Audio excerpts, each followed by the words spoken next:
ହଁ ତାମାନେ ପୂର୍ବ କ୍ଲାସ ରେ ପିଲେ ବୋଧେ ତୃତୀୟ ଅଧ୍ୟାୟ ପିଲେ ସରି ଯାଇଥିଲା ନାଇଁ କି? ଆଜ୍ଞା ସାର୍। ହେଲା ତ ଏଇଟା ପିଲେ ଗୋଟେ ବହୁତ ହିଁ ଇମ୍ପୋର୍ଟାଣ୍ଟ ଅଧ୍ୟାୟ ହେଲା। ଭାଷା ଶିକ୍ଷଣର ବିଭିନ୍ନ ପ୍ରକାର କୌଶଳ ପିଲେ କାହିଁକିନା ପ୍ରାୟତଃ ପ୍ରଶ୍ନ ପିଲେ ଏଇ ସବୁ ଚାପ୍ଟରରୁ ଆସିଥାଏ। ଠିକ ଅଛି ତ ତାକୁ ଟିକେ ପିଲା ଆଲୋଚନା କରିବା।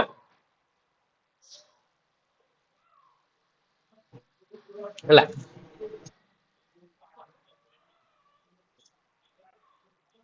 ତ ସର୍ବପ୍ରଥମେ ସେ ଆଜ୍ଞା ପିଲେ କହୁଛନ୍ତି କି କୌଶଲା ନାମ ପ୍ରକାର ସେ ପ୍ରଥମେ କୌଶଳ ପିଲେ କେତେ ପ୍ରକାର ଆଜ୍ଞା କଣ କଣ ତ ସେଇ ବିଷୟରେ ପ୍ରଥମେ ସେ ଆଲୋଚନା କରୁଛନ୍ତି।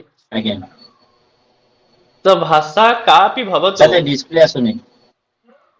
ସ୍କ୍ରିନ୍ ଶୋ କରୁନି କି ନାଇଁ ଶୋ ତ କରୁଥିବ। ଶୋ କରୁଛି ସାର୍ ଶୋ ହଉ ଆଜ୍ଞା ସାର୍ କରୁଛି। ହେଲା ତେବେ ପିଲେ ଭାଷା କାପି ଭବତୁ ତସ୍ୟାଃ ଅଧ୍ୟାପନାୟ ସାମାନ୍ୟ ଉଦ୍ଦେଶ୍ୟାନି ଅବଶ୍ୟମ ଭବତି। ଠିକ ଅଛି ତାହେଲେ ଏଥିରେ ଗ୍ରାମାଟିକାଲ ମିଷ୍ଟେକ ବହୁତ ରହିଛି ତାକୁ ତମ ମାନେ ସ୍କିପ୍ କରିକି ତାର ଭାବକୁ ବୁଝିବା ପାଇଁ ଚେଷ୍ଟା କରିବ ପିଲେ। ହେଲା ତ ସେ କହିବା କଥା କି ଭାଷା କୌଣସି ବି ଭାଷା ହଉନା କାହିଁକି ତ ସେ ଭାଷାକୁ ପଢିବା ପାଇଁ ସମସ୍ତଙ୍କର କିଛି ନା କିଛି ଉଦ୍ଦେଶ୍ୟ ରହିଛି କି ଉଦ୍ଦେଶ୍ୟ ବିନା କୋପି କିମପି ନ କରନ୍ତି ନା ନାଇଁ ତ ନିରୁଦ୍ଦେଶ୍ୟ କେହି କିଛି କରିନଥାନ୍ତି ପିଲେ ବିନା ଉଦ୍ଦେଶ୍ୟରେ କେହି କିଛି କାମ କରନ୍ତି ହିଁ ନାହିଁ। ଭାଷା ଅଧ୍ୟୟନ ପାଇଁ ଅଧ୍ୟାପନ ପାଇଁ ଉଦ୍ଦେଶ୍ୟ ଆବଶ୍ୟକ ହେଲା। ତେବେ ସାମାନ୍ୟ ଉଦ୍ଦେଶ୍ୟ ବିଶିଷ୍ଟ ଉଦ୍ଦେଶ୍ୟ ଏଇଭଳି ଭାବରେ ଉଦ୍ଦେଶ୍ୟ ପିଲେ ଦୁଇ ଭାଗରେ ବିଭକ୍ତ। ସଂସ୍କୃତ ଭାଷାର ଅଧ୍ୟାପନ ପାଇଁ ଅପେକ୍ଷିତ ଯୋଉ ଲକ୍ଷିତ ଅଧିଗମ ବିଶେଷ ସ୍ପଷ୍ଟୀକରଣାନି ଚ ଅତ୍ର ବିବିଚ୍ୟନ୍ତେ ହେଲା ଲକ୍ଷିତ ଅଧିଗମ ବିଶେଷ ୟାକୁ ଆମ ମାନେ କହିପାରିବା ଗୋଟେ ପ୍ରକାରରେ ପିଲା ଉଦ୍ଦେଶ୍ୟ ହେଇପିଲେ ଲକ୍ଷିତାଧିଗମ ବିଶେଷ ଇଜ ଇକ୍ୱାଲ ଟୁ ଉଦ୍ଦେଶ୍ୟ କହିଲେ କିଛି ମଧ୍ୟ ପିଲେ ଅତ୍ୟୁକ୍ତି ହବ ନାହିଁ। ହେଲା ତେବେ ସେ କହୁଛନ୍ତି କି ପିଲେ ପ୍ରାୟ ଛାତ୍ରାଣାମ କୃତେ ଶ୍ରବଣ ଭାଷଣ ଲେଖନ ପଠନ ଇତି ଚତୁର୍ବିଧ କୌଶଲେଷୁ ଦକ୍ଷତୟା ସମ୍ପାଦନମେବ ଭାଷାୟା ପ୍ରଧାନାନି ଉଦ୍ଦେଶ୍ୟାନି। ଏଇ ତ ପିଲା ଭାଷାର ପ୍ରଧାନ ଉଦ୍ଦେଶ୍ୟ ନା ନାଇଁ କଣ ଭାଷାର ପିଲା ପ୍ରଧାନ ଉଦ୍ଦେଶ୍ୟ ଯୋଉ ଚାରୋଟି କୌଶଳ ରହିଛି ଚତୁର୍ବିଧ କୌଶଳ ସେ ଚତୁର୍ବିଧ କୌଶଳରେ ଦକ୍ଷତା ଉତ୍ପାଦନ ହିଁ ଭାଷାର ପିଲେ ପ୍ରଧାନ ଉଦ୍ଦେଶ୍ୟ ଅଟେ। ତେବେ ଏତାନି ଚତ୍ୱାରି କୌଶଲାନି ଏବ ଭାଷାୟା ସାମାନ୍ୟ ଉଦ୍ଦେଶ୍ୟାନି ସନ୍ତି ଆଉ ଏଇ ଯୋଉ ଚାରୋଟି କୌଶଳ ଇଏ ହଉଛି ଭାଷାର ପିଲା କୋଉ ଉଦ୍ଦେଶ୍ୟ ସାମାନ୍ୟ ଉଦ୍ଦେଶ୍ୟ। ତ ଏତେ ହିଁ ଲିଖିତାଧିଗମ ବିଶେଷୈ ଭାଷାୟାମ ଅଧିକାରಂ ସମ୍ପାଦ୍ୟ ତସ୍ୟାମ ସମ୍ୟକତୟା ବ୍ୟବହୃତ ପ୍ରୟତ୍ନ ବିଧେୟ ଅଧ୍ୟାପକେନ ତ ସେଥିପାଇଁ ଏଇ ଯୋଉ ଲକ୍ଷିତାଧିଗମ ବିଶେଷ ରହିଛି ଚାରି ପ୍ରକାର ଏଇଥିରେ ପିଲାମାନଙ୍କୁ ଆମେ କଣ କରିବା ଦରକାର ତାଙ୍କୁ ଭଲ ଭାବରେ ପଢେଇବା ଦରକାର ତା ପାଇଁ ଅଧ୍ୟାପକ ମାନେ ଚେଷ୍ଟା କରିବା ଉଚିତ। ତେବେ ଏହିପରି ଚତୁର୍ବିଧେଷୁ କୌଶଲେଷୁ ନୈପୁଣ୍ୟ ସମ୍ପାଦନ ଭାଷାୟା ସାଙ୍କେତିକ ପ୍ରୟୋଜନ ବର୍ତ୍ତତେ ହଁ ଖାଲି ସାମାନ୍ୟ ଉଦ୍ଦେଶ୍ୟ ନୁହଁ କହୁଛନ୍ତି ଏଇଟା ବି ଭାଷାର ପିଲେ ସାଙ୍କେତିକ ପ୍ରୟୋଜନ ମଧ୍ୟ କଣ ନା ଚାରି ପ୍ରକାର କୌଶଳରେ ପିଲେ ନିପୁଣତା ସମ୍ପାଦନ। ତେବେ ଭାଷା ଭାବୋତ ବେଗଉ ପ୍ରେରଣା ଚମତ୍କାର ସମ୍ଭାଷଣ ନୈପୁଣ୍ୟମ ଜନୟତି ଭାଷା ହିଁ ପିଲେ ଭାବ ଉଦ୍ବେଗରେ ପ୍ରେରଣା ଚମତ୍କାର ସମ୍ଭାଷଣରେ ନୈପୁଣ୍ୟତା ଏସବୁ ପିଲେ ସୃଷ୍ଟି କରିଥାଏ। ଅନନ୍ତରମ ସାହିତ୍ୟମ ଉତ୍ପାଦୟତି ପରେ ପରେ ସେଇ ଭାଷା ହିଁ ସାହିତ୍ୟକୁ ଜନ୍ମ ଦେଇଥାଏ। ତାପରେ ତଥ୍ୟମ ତେନ ହୃଦୟ ନୈର୍ମଲ୍ୟମ ସିଦ୍ଧ୍ୟତି ତ ଧୀରେ ଧୀରେ ତଥ୍ୟ ଜାଣିଥାଉ ଧୀରେ ଧୀରେ ଆମ ମାନଙ୍କର ଅନ୍ତଃକରଣ ମଧ୍ୟ ପରିଷ୍କୃତ ହେଇଥାଏ ଭାଷା ଦ୍ୱାରା। ଫଲତଃ ସର୍ଜନାତ୍ମକ ଶକ୍ତି ସମୁତ୍ପନ୍ନା ଭବିତୁମ ଅର୍ହତି ତ ଯେତେ ଶୀଘ୍ର ପିଲେ ଭାଷାରେ ଆମର ବିକାଶ ହବ ତ ସେତେ ଜଲଦି ଆମ ମାନଙ୍କ ଭିତରେ ସର୍ଜନାତ୍ମକ ଶକ୍ତିର ମଧ୍ୟ ଉତ୍ପନ୍ନ ଦେଖାଦବ। ଏବଂ ଉଦ୍ଦୀପନ ପ୍ରୟୋଜନ ସମ୍ପାଦନମେବ ଅଧ୍ୟାପକ କର୍ତ୍ତବ୍ୟ ବର୍ତ୍ତତେ ତେବେ ଏଇ ସବୁ ଜିନିଷ ସମ୍ପାଦନ ହିଁ ଅଧ୍ୟାପକଙ୍କର କର୍ତ୍ତବ୍ୟ ଅଟେ। ଆଉ ପ୍ରଶିକ୍ଷଣ ସ୍ତରରେ ବିଶିଷ୍ଟ ଭାଷା ଅଧ୍ୟାପନେ ଶିକ୍ଷା ଶାସ୍ତ୍ରୀ ବି ଇମେ ଲକ୍ଷିତାଧିଗମ ବିଶେଷ ସ୍ୱୀକୃତ ଯେତେବେଳେ ପ୍ରଶିକ୍ଷଣ ଦିଆଯାଏ ପ୍ରଶିକ୍ଷଣ ମାନେ ମାନେ ଆଟ ଦ ଟାଇମ ଅଫ ଟ୍ରେନିଂ ପିଲେ ମାନେ ଯେତେବେଳେ ଆମ ମାନେ ପିଲେ ବିଏଡ କରୁଥିଲୁ ତ ସେଇଟା ହିଁ ତ ଆମ ମାନଙ୍କ ପାଇଁ କୋଉ ସ୍ତର ପିଲେ ପ୍ରଶିକ୍ଷଣ ସ୍ତର ପ୍ରଶିକ୍ଷଣ ହଁ ତ ସେଇ ପ୍ରଶିକ୍ଷଣ ସ୍ତରରେ ବିଶିଷ୍ଟ ଭାଷା ଅଧ୍ୟାପନ ସମୟରେ ତ ଶିକ୍ଷା ଶାସ୍ତ୍ରୀ ମାନେ ଏଇ ସବୁ ଲକ୍ଷିତ ଅଧିଗମ ବିଶେଷ ପିଲେ ସ୍ଥିରୀକରଣ କରିଛନ୍ତି। ପ୍ରଥମ ହଉଛି ପିଲା ଜ୍ଞାନାତ୍ମକ ଲକ୍ଷିତ ଅଧିଗମ ବିଶେଷ ଅବଗାହନାତ୍ମକ ଲକ୍ଷିତାଧିଗମ ବିଶେଷ अनुप्रयोगात्मक विश्लेषणात्मक संश्लेषणात्मक मूल्यांकनात्मक तो आपको आम माने मोटामोटी कहि परिबा कि जो ब्लूम्स टेक्सोनोमी अछि तार जोटा पिले ज्ञानात्मक पक्ष ना नहीं ज्ञानात्मक पक्ष रे पे छटी ही जिंस थिला कोन थिला ज्ञान बोध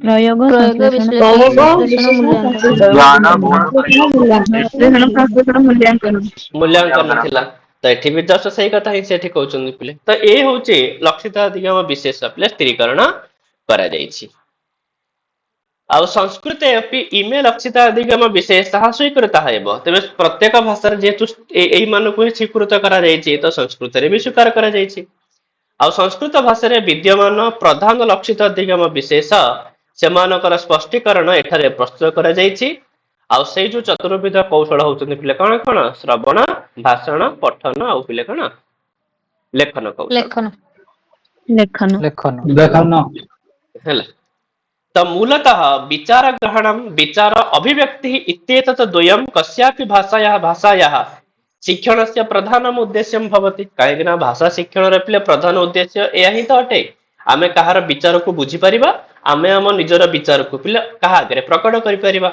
माने कहार विचार को ग्रहण करिबा आ आमे हम स्व विचार को पिले अभिव्यक्ति करिबा एटा ही तो भाषा शिक्षण रो प्रधान उद्देश्य तेरे भाषितस्य श्रवणेन लिखितस्य वाचनेन विचार ग्रहणम सिद्ध्यति तेबे आम पाखरे जो चारोटी कौशल अछि से चारोटी कौशल भितर पिले दुईटी कौशल एमिति अछि जहा द्वारा पिले हम माने विचार को ग्रहण करिथाउ से दिटा कौशल कोन कोन पिले गोटे होछि श्रवण गोटे होछि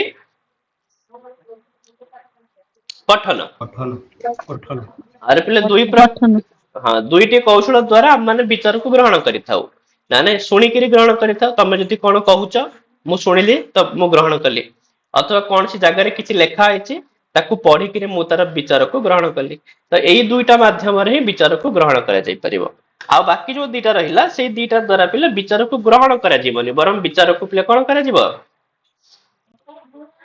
अभिव्यक्ति करा जीवो अभिव्यक्ति ना नहीं तो भाषणेन और लेखनेन विचार अभिव्यक्ति ही क्रियते भाषण और लेखन द्वारा विचार अभिव्यक्ति करा जाय तबे एवं एतेषां चतुर्णाम उद्देश्यानां साधनाय विभिन्नाः क्रियाः भवन्ति विभिन्नेषु स्तरेषु तो एभଳି भाबरे ए जो चारोटी उद्देश्यर साधन पई विभिन्न प्रकार पिले क्रिया सब करा जाय थाए विभिन्न स्तर रे तबे स्तरानुगुणम उद्देश्यानां विवेचन मात्रा विचारितम तबे स्तर अनुसार जो विवेचना करा जाय छै ताहा एठारे दिया जाय छै आमे ताको प्रतिटी कौशल को पिले भलो से बुझिबा तबे सर्वप्रथम कौशल श्रवण कौशल हैला तेरे से कहउचंदी कि पिले भाषायाः प्राथमिकम कौशलम इदम तेरे भाषार पिले प्राथमिक कौशल होछि पिले को कौशल श्रवण कौशल श्रवण कौशल श्रवण सबुठु प्राथमिक कौशल भी और सबुठु सरल कौशल भी काहे जो कौशल गुडा को लेखा जाय छै पिले क्रमशः लेखा जाय छै पिले सरला तो कठिनम प्रति हिसाब रे ही ताको लेखा जाय छै हैला तो सेति पई गोटे थर कोथरे पचारिथिला मध्ये पिले माने सबुठु कठिनतम कौशलम किम ताले पिले कोन हे जिवो लेखन लेखन लेखन लेखन लेखन लेखन कौशल पिले है ना ठीक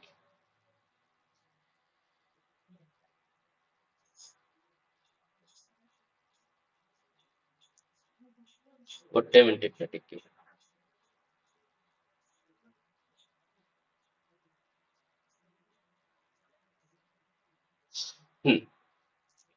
ठीक अच्छे पिले ताले पिले इदम कौशलमपि कश्चन लक्षिताधिगम विशेष तबे ये भी जो रही पिले कण ना श्रवण कौशल तो ये भी गोटे लक्षिताधिगम विशेष ही अटे गोटे लक्ष्य ही अटे पिले आ भाषायाम अयम एव आद्य लक्षिताधिगम विशेष ये भी गोटे प्रश्न है पारे पिले जदि पचाला परीक्षा रे कि भाषायाम कह आद्य लक्षिताधिगम विशेष ताल तम माने कोन कहबो श्रवण कौशल श्रवण कौशल तेबे अधोलिखितानि स्पष्टीकरणानि आवश्यकानि सन्ति त हम एगुडा को बुझिबा कि जो श्रवण कौशल रे साधन कोन कोन सब रही छै आमे कोठु कोठु सुनि थाउ गुरु का मुखर सुनि थाउ परिवार रो सदस्य मान कोठर सुनि थाउ आकाशवाणी सुनि थाउ दूरवाणी रे सुनि थाउ दूरदर्शन रो भी सुनि थाउ ध्वनि मुद्रण यंत्र माने टेप रेकॉर्डर सेटु भी सुनि थाउ संगणक यंत्र सेठू भी शुणी था ध्वनि विस्तारक यंत्र तो ये सब होचंदी पिले श्रवण कौशल साधना माने ये सब द्वारा आम माने शुणी था पिले हैला तबे वाचिक क्रिया वर्ण रूपमेव लेखनम हैला तो आम माने जहा कहि थाओ ताकू जदी पिले वर्ण रूप दबा तबे सी हे जियो पिले कोना लेखन लेखनम लेखन ध्वनि रूपे विद्यमान भाषांशम लिपि रूपे अवतारणमेव लेखनम इति उच्यते हैला एडी लेखन भी आ भितर कोड पिले से इनक्लूड कर सालेनी और ठीक अछि काई ना एतरे पिले कोन हेछि कि बहिरे पिले एक्चुअली ए बहिरे बहुत सारा प्रॉब्लम हेछि माने एतरे प्रतिटी बहुत सारा जिंस को पिले रिपीट भी करा जायछि हैला कोड को जगह रे क्रम मध्य एपट सबट पिले हे जायछि हैला तो ताको हमकु टिके देखिया को पड़िबो और ठीक अछि कोन से कहू पिले हम थर थर देखि नबा तेबे ध्वनि रूप रे विद्यमान रहितबा कोनसी भाषांश को यदि हम लिपिर रूप दबा तेबे सी हे जिवो लेखन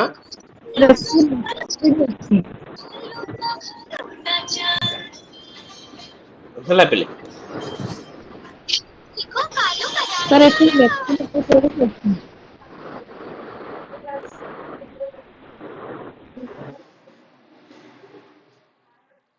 ହେଲା तेबे बाग रूप भाषा स्थिर रूप प्रधान में बड़ा लेखन रो जिंस को एठी दे देछि पिले तो याको हम एठु स्किप करिक लेखन रे ही पढिबा पिला को होला सर एटा देखा जाउनी लेखन रे पुणी थरे एटा आसीबो तबे आउथरे जे जॉइन हे जाओ देखा दबो ठीक अछि पिले ए जिंस पुणी लेखन कौशल पिले आउथरे आसीबो कारण लेखन रो एटा को एठी माने बाय मिस्टेक पिले एठी प्रिंट हे जायछि बुझि होछि त नलाव किछि कथा नै ହେଲା हाँ तथापि थोड़े थोड़े देखी जाइए पिले हाँ तबे बाणी रूप रे जो भाषा रही ताको स्थिर रूप दबा ही लेखन अटे लेखनम आदृत्य तत्त व्यक्ति नाम जीवन पद्धति ज्ञातुम शक्नुमः कौन से लेखन को देखिकरी आम से लोकर जीवन कौशल मध्य जानी थाउ भाषार रूप दुईट रही गोटे हूँ मौखिक गोटे हूँ पिले कौन लिखित लिखित लिखित लिखित तबे वर्णात्मक शब्द ही भावानाम अभिव्यक्ति ही मौखिकम रूपम भवति ना जदि पिले कौन सी शब्द द्वारा आम भाव को अभिव्यक्ति करुचे सी हूँ पिले मौखिक एतेषां वर्णानाम रेखात्मक संकेत ही लिपि रूपेण निबंधनम भाषाया लिखितम रूपम आ जदि ताकू पिले आम वर्ण रूप देले ना ताहले सी हेजिबो लिखित रूप तेज मौखिकम रूपम तात्कालिकम भवति मौखिक पिले तात्कालिक होइताय कहिला सरीगला ना नहीं कौन कहितला से कहीं मन रखले रखे नल नहीं किंतु लिखितटा पिले कौन हेइथाय पिले स्थायी हेइथाय स्थायी ना नहीं स्थायी हो सेति पिले व्यवहारेषु ना नहीं न विनश्येत चिरम मति इन नथिला पिले श्लोक गोटे हैला तो सेति कौन सी व्यवहार क्षेत्र रे व्यवहार माने एठी होची पिले कौन सी तुम क्या किसी बंधक रखा देच तुमको से कथा देछि कि हाँ मु तुम पाखे एति टंका बंधा रखी पर मु तुमठू नहीं जीवी एति टंका सुध तेरे ए सब जिनस पिला मौखिक हुए ए सब जिनस कौन हुए लिखित हुए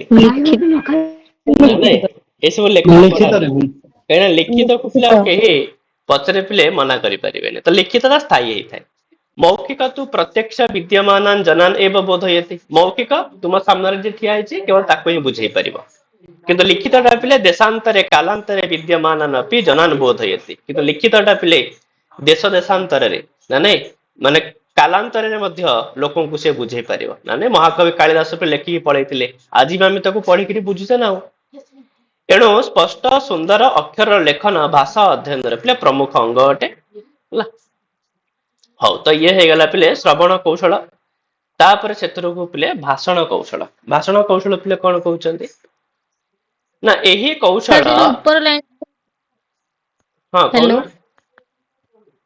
तो जो वाचिक क्रियाया वर्ण रूप में लेखनम सेटा कौन कहले भूल ना ठीक कौन कहले मोटे नेटवर्क प्रॉब्लम सुन पाइलिन एटा माने लेखन कौशल रो विषय श्रवण कौशल से ऐड कर देछि ठीक अछि लेखन कौशल से पिले पुणे आउथरे ए जिंस को से रिपीट करियो हैला आगे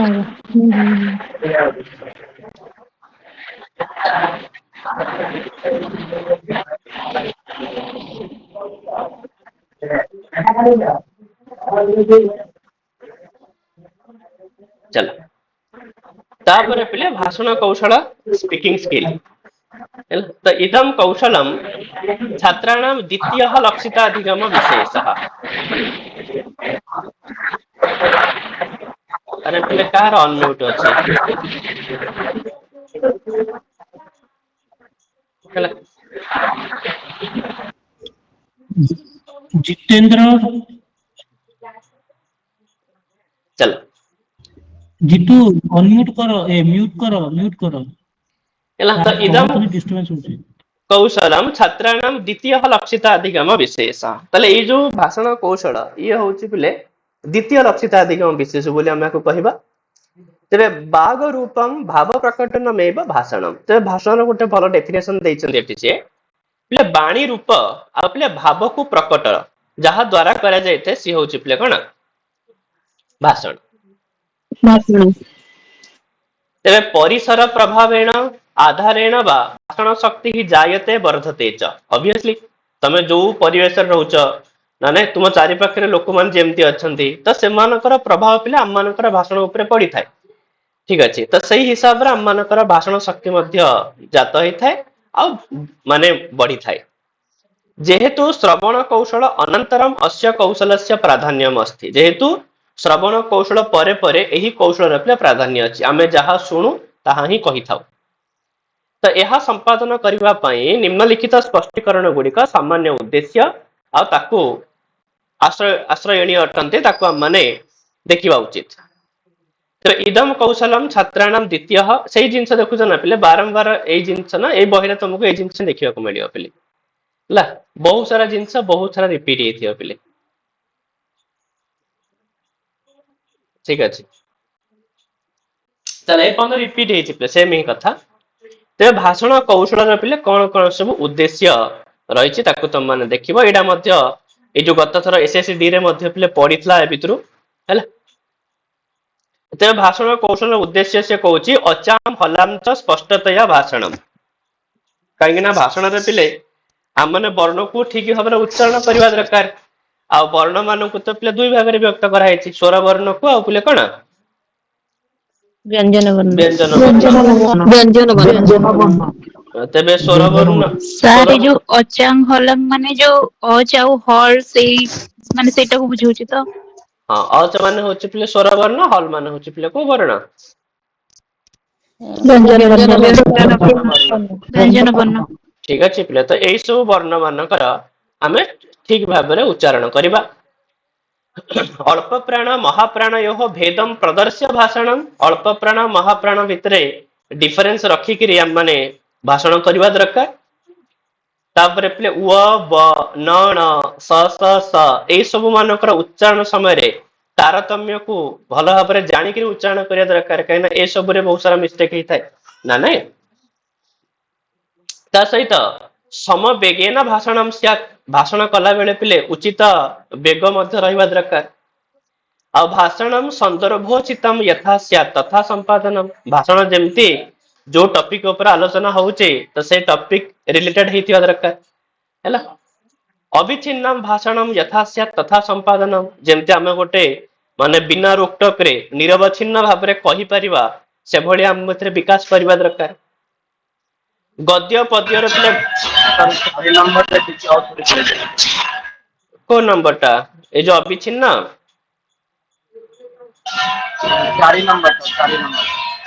4 ନମ୍ବର ସେ କହୁଛି ସମବେଗନ ଭାଷଣ ଅଂଶ। ତମେ ଯେତେବେଳେ ଭାଷଣ କହୁଛ ନା ଗୋଟେ ତମର ସ୍ପିଡ ଠିକ ରହିବା ଦରକାର। ତୁମେ ମଝିରେ ଅତ୍ୟନ୍ତ ସ୍ଲୋ ହେଇଯିବ ପୁଣି ପୁରା ସ୍ପିଡରେ ଯାଉଥିବ ଯେ ଅଧା କଥା କୁଆଡେ ଉଡି ଯାଇଥିବ ସେ ଟାଇପର ନ କରିକିରି ତୁମର ସ୍ପିଡ କୁ ଠିକ ରଖିବା ଦରକାର। ଠିକ ଅଛି ନା ତ ଅତ୍ୟଧିକ ସ୍ଲୋ ନା ତ ପିଲା ଅତ୍ୟଧିକ ସ୍ପିଡ ହେଲା। ଆଉ ପିଲେ ବିନା ସଭା କମ୍ପମ ସଧୈର୍ଯ୍ୟମ୍ ଭାଷୟିତୁମ ଅବକାଶ ପ୍ରକଳ୍ପନମ। ନା ନାଇଁ ସଭା କମ୍ପମ ମାନେ ହଉଛି ପିଲେ ସଭା ସମିତିରେ ଜଣେ ଜଣେ ଥାଆନ୍ତି ନା ପିଲେ ତାଙ୍କୁ ଟିକେ ଭୟ ଲାଗେ ନା ନାଇଁ ସଭା ମାନେ ବାହାରେ ବହୁତ ବଢିଆ ସେ କହୁଥିବେ କିନ୍ତୁ ଯଦି କୌଣସି ସଭା ମଞ୍ଚ ଉପରୁ ଡାକି ନବ ତ ତାଙ୍କର ସଭା କମ୍ପ ଦେଖିବାକୁ ମିଳେ। ଆଉ ତ ସେ ସବୁକୁ ତ୍ୟାଗ କରିକିରି ଧୈର୍ଯ୍ୟର ସହିତ ଭାଷଣ କହିବା ଦରକାର। ରସାନୁଗୁଣମ ଭାଷଣେ ଆରୋହ ଅବରୋହ କ୍ରମ ସମ୍ପାଦନମ। ଯେତେବେଳେ ଆମେ ଭାଷଣ କହୁଛେ ରସ ଦେଖିକିରି ମାନେ କୋଉ ଭଳିଆ ରସର ପ୍ରୟୋଗ କରାଯାଇଛି ସେଇ ହିସାବରେ ଆମର ଭଏସ ମଧ୍ୟ ଆରୋହ ଅବରୋହ ଏସବୁକୁ ଦେଖିବା ଦରକାର। ଭାବ ଅନୁଗୁଣ ସମୁଚିତ ଭାଷାର ପ୍ରୟୋଗ କରିବା ଦରକାର। पर्याप्त कंठस्वरेण भाषण संपादन माने कंठस्वर मध्य पर्याप्त हवा दरकार जेमते सब ऑडियंस सुनी पारुथिबे। आदि मध्य अंतरानुगुणम भाषण कौशल संपादनम आरंभ रे टिके स्लो रे आरंभ करा जाए मझरे टिके स्पीड हुए तापर धीरे धीरे पुणी स्लो करिया को पड़े तो एही हिसाब रे भाषण करिया दरकार। श्रोता मनकर जेपरि भाव जागृत होई परिबो सेही भली भाषण दवा दरकार। विराम अर्ध विराम ए सबु जो चिन्ह रही विराम इत्यादि चिन्ह सही हिसाब से भाषण करने दरकार। विभिन्न भाषाभाषी विदुषा सर्वे भाव अवगाहने यथा दक्षा भवेयु तथा भाषितुम अवकाश प्रकल्पन। तो जेमिति आमମାନଙ୍କର भाषण समस्ते बुझी पारुथिबे समस्तଙ୍କର बोधगम्य होउथिबो तो सही भली भाबरे हमें भाषण कहवा दरकार। ये सब प्ले भाषण कौशलस्य उद्देश्यानि वर्तन्ते हैला। तेबे सर उपरि 6 नंबर पॉइंट आउटर बुझे दो केते number sir 6 number point 6 number देछि पर जे अविच्छिन्न भाव में भाषण कहवा दरकार। जेंति मझरे मझरे भाषण कहउथबो रहि जाथो मने पकउथबो एमत न कहि करी कंटीन्यूअसली कहवा दरकार है ना। अविच्छिन्न माने होछि कंटीन्यूअसली चलिया दरकार निरवच्छिन्न। तेबे पिले उपरि उक्तानि उद्देश्यानि परिपाल्य यह भाषणं करोति सः न केवलं श्रोता आकर्षक भाषणे अपि तो पठन कौशल्य अपि दक्षः भवेत्। तेबे एई सब उद्देश्य को परिपालन करिकरी जे पिले भाषण करि थाए से केवल श्रोता मानको अट्रैक्ट करि न थाए बरम पठन कौशल रे मध्य दक्ष होई थाए। तेबे वाचनम लिखित अक्षराणाम भाषण रूपम भवति। तेबे वाचन होछि पिले कोन जो जिनस लेखा जाइछि ताकू कहवा होछि पठन बा एटी एक्चुअली पिले वाचन और पठन सेम जिनिस हैला। एणु भाषण कौशलम बिना भाषा ज्ञानम अपरिपक्वम अपूर्णम च भवति। भाषण कौशल बिना भाषा ज्ञान पिले केबे हेले परिपक्वता को लाभ करि परिबनी कि केबे पिले परिपूर्ण होई परिबनी अधा अधूरी होई जिवो। अर्थपूर्वकम उच्चारणम अपि भाषण कौशलस्य विशिष्टता वर्तते। तो जेतेबेले तुमे भाषण दउछ अर्थ बुझी बुझी कहवा दरकार हैला। सर इनमें जो क्वेश्चन आसबो कि लिखित अक्षरणम भाषणम रूपम उद्देश भवति ताले वाचनम लेखा जियो से जगह कि पठनम लेखा जियो वाचन लेखिबो जे वाचन पठन तो सेम ही जिनिस हैला। तो किछि प्रॉब्लम हबनी। सर सर 11 नंबरटा पर्याप्त कंठस्वरेण भाषण संपादन एटा माने कोन पक्षच्युत स्वर रे ना हां एटा आवश्यक कक्षच्युत स्वर रे आज्ञा हैला। तापर सेथरु से कहूछि पिले पठन कौशल पिले कोन तेबे संस्कृत अध्यापकेन दृष्टौ स्थापनीयम अन्यत कौशलम अस्ति पठनमिति। तेबे अन्य एक कौशल पिले होछि पठन कौशल। पठ व्यक्तायां वाचि इत्यस्मात् धातोः निष्पन्नस्य पठन इति शब्दस्य अर्थ ग्रहण पूर्वकम स्पष्ट रूपम वाचनम इति अर्थः।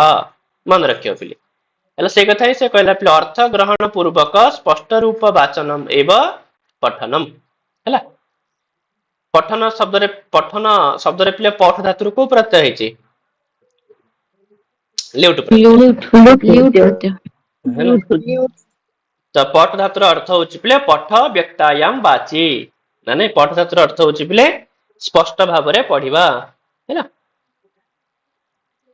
तेबे से कहउचंती लौकिका नाम हि साधु नाम अर्थम वाक अनुवर्तते ऋषीणाम पुनराद्यानाम वाचम अर्थोनुधावति। चलो ये श्लोक पिले आछि उत्तर रामचरितमरु हैला। तेबे से कहउचंती कि उत्तर रामचरित रे कहा जायतवा श्लोक रु जणा पड़े कि पठन रे प्रथमे शब्द तापर पिले कोन आसे अर्थ। ऑब्वियसली प्रथमे शब्द आसे तापर कि पिले अर्थ आसे नाने शब्द सुनि करी ही अर्थ को जानि थाउ हम माने हैला। तबे छात्रः श्रवण अपेक्षया पठनेन अधिकम ज्ञानम समुपार्जयन्ति। ये भी गोटे पॉइंट हे पारे पिले कि छात्रः केन अधिकम ज्ञानम समुपार्जयन्ति ताले कोन हे जिवो पिले पठनेन ହେଲା ତ ପଠନ ଦ୍ୱାରା ହିଁ ଅଧିକ ନଲେଜ ସେମାନେ ଗେନ୍ କରିଥାନ୍ତି। ସସ୍ୱରମ ପଠନମ ମୌନ ପଠନମ ଚେତି ଦ୍ୱିବିଧମ ପଠନ କୌଶଳମ। ତେବେ ସେ କହୁଛନ୍ତି ପଠନ କୌଶଳ ହଉଛି ଦୁଇ ପ୍ରକାର। କଣ କଣ? ସସ୍ୱର ଆଉ ହ୍ରସ୍ୱର ମୌନ। ମୌନ ପଠନ। ତେବେ ସସ୍ୱର ବାଚନେ ସ୍ୱରୟନ୍ତ୍ରस्य ମୁଖस्य ଉପयोगात् ପରିଶ୍ରମ ଅଧିକ ଭବତି। ତେବେ ସସ୍ୱର ବାଚନ ସମୟରେ ଯେହେତୁ ପିଲା ଆମର ହୋଲ ବଡିରେ ଯୋଉ ସ୍ୱର ଯନ୍ତ୍ର ରହିଛି ସେ ସବୁର ଉପଯୋଗ ହେଇଥାଏ, ସେଥିପାଇଁ ପରିଶ୍ରମ ବି ଅଧିକ ଲାଗିଥାଏ। କିନ୍ତୁ ମୌନ ବାଚନस्य ଅଭ୍ୟାସ ଛାତ୍ରାଣାମ ଅତ୍ୟନ୍ତମ ଆବଶ୍ୟକମ୍ ତେନ ଚ ନିଷ୍ପ୍ରୟାସମ ଦୀର୍ଘକାଳମ ବିସ୍ତୃତ ବାଚନମ କର୍ତ୍ତୁମ ଶକ୍ୟତେ। ତ ସେଥିପାଇଁ ପିଲାମାନଙ୍କୁ ମୌନ ବାଚନ ବି ଶିଖିବା ଦରକାର। କାହିଁକି ନା ମୌନ ବାଚନରେ ପିଲେ ବେଶୀ ପ୍ରୟାସ ଲାଗିନଥାଏ, ଅଳ୍ପ ପ୍ରୟାସ ଲାଗିଥାଏ, ଅଳ୍ପ ପରିଶ୍ରମ ଲାଗିଥାଏ, ବହୁ ସମୟ ପର୍ଯ୍ୟନ୍ତ ପଢି ହବ, ବହୁତ ପଢି ହବ ହେଲା। ସେଥିପାଇଁ କିଞ୍ଚ ଅଳ୍ପେନ କାଲେନ ବହୁ ଅଧ୍ୟେତୁମ ଶକ୍ୟତେ। ଆହୁରି ମଧ୍ୟ ବହୁତ କମ ସମୟରେ ଆମେ ବହୁତ ସାରା ଜିନିଷ ପଢିପାରିବା ଯଦି ସସ୍ୱର ପଠନ ଦ୍ଵାରା ହେଲା। ତ ଇଏ ବି ଗୋଟେ ପ୍ରଶ୍ନ ହେଇପାରେ ପିଲେ। ତ ସାର୍ ନମସ୍କାର। କେନ ପଠନେନ ଅଳ୍ପେନ କାଲେନ अपि ବହୁ ଅଧ୍ୟେତୁମ ଶକ୍ୟତେ। ତାହେଲେ କଣ ହେଇଯିବ ପିଲେ? ହ୍ୟାଲୋ ସାର୍ ନମସ୍କାର। ମୌନ ପଠନ। ହଁ କୁହ ଝିଅ କୁହ। ସାର୍ ପଠନାନ ଯୋଉ ଦେଇଛି ପଠନାନ ଅଧିକ ଜ୍ଞାନ ସମାର୍ଜୟନ୍ତି, ପଠ ପଢିବା ଦ୍ଵାରା ଅଧିକ ମନେ ରୁହେ, କିନ୍ତୁ ସ୍ମୃତି କଥା ଯଦି କୁହାଯିବ ଏଟା ଲିଖନ ଆସିବ। ହଁ ସ୍ମୃତି କଥା ଆସିଲେ ଲେଖନ ଆସିବ। ଯଦି ପଚାରିବ ପିଲେ କେନ କୌଶଲେନ ସ୍ମରଣ ଶକ୍ତି ହିଁ ହଁ ସାର୍ ବର୍ଦ୍ଧତେ, ଥ୍ୟାଙ୍କ ୟୁ। ତାହେଲେ ଲେଖନ କୌଶଳେନ। ଆଜ୍ଞା ତେବେ ସସ୍ୱର ବାଚନମ ସର୍ବଥା ଅର୍ଥ ଜ୍ଞାନ ପୂର୍ବକମ ସ୍ୟାତ୍। ସସ୍ୱର ବାଚନ ସବୁବେଳେ ପାଇଁ ପିଲେ କେମିତି ହବା ଦରକାର? ଅର୍ଥ ଜ୍ଞାନ ପୂର୍ବକ ହବା ଦରକାର। ଏମିତି ନୁହଁ ଯେ ସସ୍ୱର ବାଚନ ଘୁମେଇ ଘୁମେଇ ପଢି ଚାଲିଥିବ କିଛି ଅର୍ଥ ନ ବୁଝିକିରି, ସେମିତି ବି ନୁହଁ। ତ ଅର୍ଥ ଜ୍ଞାନ ପୂର୍ବକ ହବା ଦରକାର, ଅର୍ଥ ବୁଝି ବୁଝି ପଢିବା ଦରକାର। ତେବେ ପ୍ରାରମ୍ଭିକ ସ୍ତରରେ ଶୁଦ୍ଧ ବାଚନସ୍ୟ ମହତ୍ୱମ ଅଧିକମ ଭବତି। କିନ୍ତୁ ଯେତେବେଳେ ପ୍ରାରମ୍ଭିକ ସ୍ତରରେ ଶୁଦ୍ଧ ବାଚନ ଉପରେ ଅଧିକ ଗୁରୁତ୍ୱ ଦିଆଯାଇଥାଏ। ମୌଖିକ ଭାବାଭିବ୍ୟକ୍ତେ ସାଧନତ୍ୱେନ ବାଚନସ୍ୟ ମୂଲ୍ୟମ ଭବତି। ତେବେ ମୌଖିକ ଭାବାଭିବ୍ୟକ୍ତିର ସାଧନ ହିସାବରେ ବାଚନର ପିଲେ ମହତ୍ୱ ଥାଏ। ସଭାୟାମ ଭାଷଣସ୍ୟ ଅଭ୍ୟାସ ସସ୍ୱର ବାଚନ ଦ୍ୱାରା ପ୍ରାପ୍ତୁମ ଶକ୍ୟତେ। କିନ୍ତୁ ସଭା ସମିତିରେ ପିଲେ ଭାଷଣର ଅଭ୍ୟାସ କାହା ଦ୍ୱାରା ହେଇଥାଏ? ସସ୍ୱର ବାଚନ ଦ୍ୱାରା ହିଁ ହେଇଥାଏ। ଆଉ ସସ୍ୱର ବାଚନସ୍ୟ ସମୁଚିତ ଅଭ୍ୟାସାନ୍ତରମେବ ଛାତ୍ରାଃ ମୌନ ବଚନାୟ ପ୍ରେରଣୀୟାଃ। ତ ସେଥିପାଇଁ ଆରମ୍ଭରୁ କେବେ ପିଲେ ସସ୍ୱର ବାଛରି ମୌନ ବାଚନ କରାଯାଇ ନଥାଏ। ପ୍ରଥମେ ସସ୍ୱର ବାଚନ କରାଯାଏ, ତାପରେ ପିଲେ କୋଉ ବାଚନ ହୁଏ? ମୌନ ବାଚନ ହେଇଥାଏ। ମୌନ ବଚନ। କାହିଁକି ନା ମୌନ ବଚନ। ପିଲା ପିଲେ ପଢିବା ମୌନ ବଚନ। ସମୟରେ କଣ କଣ ମିଷ୍ଟେକ୍ କରୁଛି ତ ତାହା ତ ପିଲା ମୌନ ବାଚନ ଜଣା ପଡିବନି। ତାକୁ ତ ସସ୍ୱର ବାଚନ ହେଲେ ହିଁ ତ ଆମେ ଜାଣିପାରିବା କି ହଁ ପିଲାର ଏଇ ଜିନିଷ ପଢିବା ସମୟରେ ତାର ପ୍ରୋବ୍ଲେମ ହଉଛି। ତ ତାପରେ ଆମେ ତାକୁ କରେକ୍ସନ କରିବା, ତାପରେ ସେମାନଙ୍କୁ ଆମେ ମୌନ ବାଚନ ପାଇଁ ମାନେ କଣ କରିବା ପିଲେ ତାକୁ ମୋଟିଭେଟ କରିବା। ତେବେ ପ୍ରାରମ୍ଭିକ ଦଶାୟାମ ଅଧ୍ୟାପିତ ପାଠ ଭାଗସ୍ୟ ମୌନ ବାଚନାୟ ଅର୍ଥ ଗ୍ରହଣାୟ ଚ ଛାତ୍ରାଃ ଆଦିଷ୍ଟବ୍ୟଃ। ତ ସେଥିପାଇଁ ପ୍ରାରମ୍ଭିକ ଅବସ୍ଥାରେ ଯୋଉ ଜିନିଷ ପଢାଗଲା ତ ତାର ମୌନ ବଚନ ପାଇଁ, ତାର ଅର୍ଥ ଗ୍ରହଣ ପାଇଁ ଆମେ ପିଲାମାନଙ୍କୁ ଆଦେଶ ଦେବା ଉଚିତ, ପିଲାମାନଙ୍କୁ କହିବା ଉଚିତ ହେଲା। ତ ଇଏ ହେଲା ପିଲେ ପଠନ ସାର୍ କୌଶଳ। ହୁଁ ସାର୍ ହୁଁ ସାର୍ ଶ୍ୱଶୁର ବାଚନର ଅର୍ଥ ବୁଝିହେଲାନି ଟିକେ। ସସ୍ୱର ବାଚନର ଅର୍ଥ ହେଲା ଝିଅ ମାନେ କୌଣସି ବିଷୟକୁ ସ୍ୱରେଣ ସହିତମ୍ ସସ୍ୱରମ୍, ମାନେ ବଡ ପାଟିରେ ପଢିବା। ଠିକ ଅଛି। ଆଜ୍ଞା ସାର୍। ହଁ ଯେମିତି ଅନ୍ୟ ସଭାୟମ୍ ଜଣେ ସାର୍ ହୁଁ ସାର୍ ସଭାୟମ୍ ଶ୍ୱଶୁର ବାଚନ ଉପେକ୍ଷିତ ଲାଇନ ଟା ଟିକେ ବୁଝେଇ ଦଉନ, ମାନେ ସଭାରେ କେମିତି ଶ୍ୱଶୁର ବାଚନ ସାର୍? ହଁ ସଭା ସମିତିରେ ତ ଆଉ ପିଲା ମୌନ ବାଚନ କରିବନି ନା। ତୁମକୁ ଯଦି ସଭାକୁ କିଏ ଡାକିଛି କହିବା ପାଇଁ, ତୁମେ ତ ଆଉ ସେଠି ଚୁପ ଚୁପ କିରି ପଢି ଦେଇକି ପଳେଇ ଆସିବନି। ତ ସଭାରେ କୋଉ ବାଚନ କରିବ?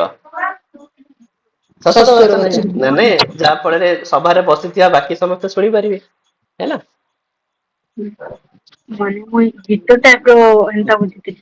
ନାଇଁ ନାଇଁ ଗୀତ ନୁହଁ ପିଲା। ଆକ୍ଚୁଆଲି ଶ୍ୱଶୁର ବାଚନର ମାନେ ତା ମାନେ ଗୀତ ବୋଲି ଭାବନି। ଶ୍ୱଶୁର ବାଚନର ମାନେ ହେଲା କି ଯେମିତି ଅନ୍ୟ ଜଣଙ୍କର ପିଲେ ମାନେ ତୁମର ଶବ୍ଦ ତାର କାନରେ ପଡି ପାରୁଥିବ, ତ ସେଇଟା ହଉଛି ଶ୍ୱଶୁର ସାର୍ ବାଚନ। ଉଚ୍ଚ ସ୍ୱରରେ କହିବା କି?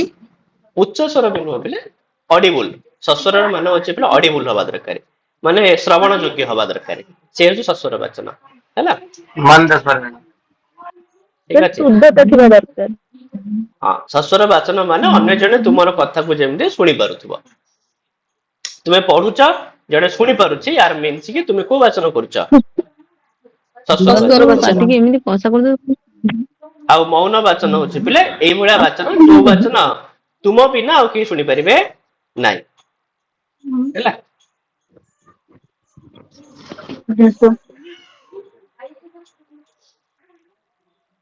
ଚାଲ ତାପରେ ସେଥିରକୁ ପିଲେ ଲେଖନ କୌଶଳ କହୁଛି ବାଚିକ କ୍ରିୟା ବର୍ଣ୍ଣ ରୂପମେବ ଲେଖନମ।